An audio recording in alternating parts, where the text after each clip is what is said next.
का लो भाई लोग, हम बागी बड़ी ऑटो वाले आप सबके बता देते नहीं। और राधे राधे, जय श्री राम सबके। और आज हमने कुछ गांव के याद आइला देसी चीज बनावे के। आज हमने के मुंबई में रह के भी देसी चीज खाए के बहुत शौक करता, मन करता रहता। बनैनी है जा आओ तो लोग दिखाओ तभी देसी चीज में का बनैले बनी जा।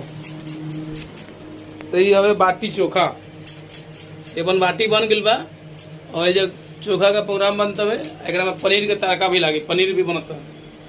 देखो एक बाटी कितना मस्त बनल भाई, पनीर है एक बाटी बनता है। पलटी उल्टी होता है, ये हमारे शिवम भैया हमें जो उनकी पलटी करते रहे बाटी के।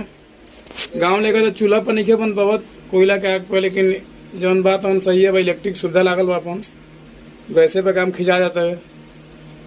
जगह जगह खाए के बाद कमेंट करो, आओ जल्दी खाओ इधर। तो बन गए के बाद तो नजरा दिखाओ तन का हो कुल कितना मस्त खैबा, तो एगो अलगे फील आई, समझला गांव के फील आई। ठीक हो तो बन गया भाई, बन गया आ जाओ आ जाओ।